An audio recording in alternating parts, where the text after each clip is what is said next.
జీలకర్ర, శనగపప్పు, కొంచెం బియ్యం అండి, ఒక ఎండుమిర్చి,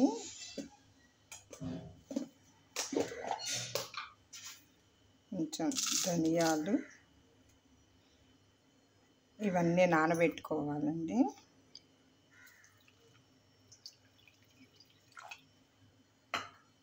ఇవి నానినాక కొబ్బరి కూడా వేసుకొని రుబ్బుకోవాలండి.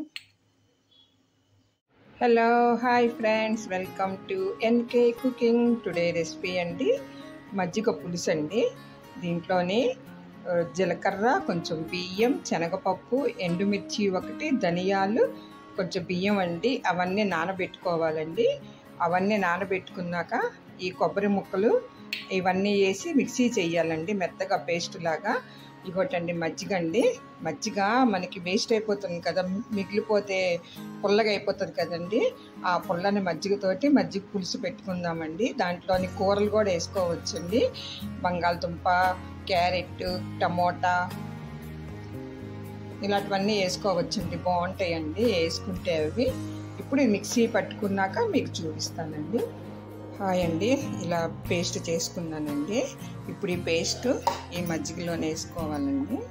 ఫస్ట్ ఉప్పు అంతా అయిపోయినాక దింపుకున్నాక అప్పుడు కలుపుకోవాలండి, కొంచెం చల్లగా అయినాక, లేకపోతే మజ్జిగ కూడా ఇరిగిపోతుంది కదండి. కొంచెం పసుపు అండి. తర్వాత ఇగో ఈ ముక్కలు ఉడకబెట్టుకున్నానండి. దుంపలు, క్యారెట్, పచ్చిమిర్చి, ఆనపకాయ ఏముంటే అవి వేసుకోవచ్చండి ముక్కలు. నేను ఇవే వేసుకుంటున్నానండి. దీంట్లోని ఈ పేస్ట్ అండి వేసుకోవాలి. ఆ మిగిలిపోయిన వాటర్ కూడాను దీంట్లో వేసుకోవచ్చండి. ఒక్కసారి మీరు కూడా ట్రై చేసి చూడండి, చాలా బాగుంటుందండి. ఎండాకాలం ఒళ్ళు కూడా చలవ చేస్తుంది, కానీ ఎంత పులిస్తే అంత బాగుంటుందండి ఇది. ఇప్పుడు ఏంటంటే పొయ్యి మీద పెట్టుకొని ఉడకబెట్టుకోవాలండి, ఇది మరగబెట్టుకోవాలి. ఇది పులుసు తాలింపు కూడా పెట్టేస్తానండి, వేస్తాను దీంట్లో తాలింపు.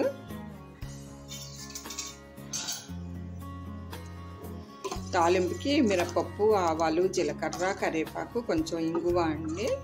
ఇది ఉడికినాక చిక్కదనం వస్తుందండి, చాలా బాగుంటుందండి. పుల్ల పుల్లగా, కారంగా తాలింపు పెడతాము. రెండేళ్ళ మరుగుతుందండి మజ్జిగ పులుసు. ఇది దింపుకున్నాక ఉప్పు వేసుకుంటే అయిపోద్దండి.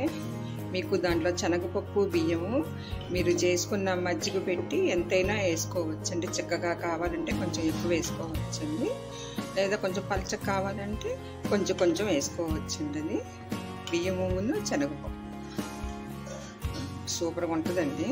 ఒక్కసారి మీరు ట్రై చేయండి. చేసి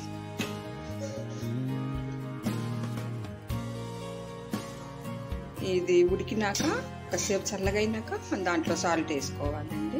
చూసారు ఎలా ఉడుకుతుందండి.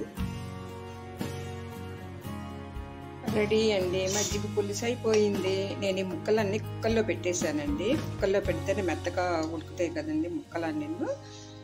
చాలా సింపుల్ అండి, అయిపోయిందండి. దింపేసినాక ఒక్క 5 minutes అయినాక ఉప్పు వేసుకుంటే అయిపోద్దండి. అన్నంలో కలుపుకొని పక్కన వడియాలు, అప్పడాలు నంచుకొని తింటే భలే సూపర్గా ఉంటుందండి. పుల్లగా, కారంగా ముక్కలు వేసుకొని తింటే బాగుంటుంది. ఎండాకాలం ఒంటికి కూడా చలవ చేస్తుంది, భలే బాగుంటుందండి. Bye bye.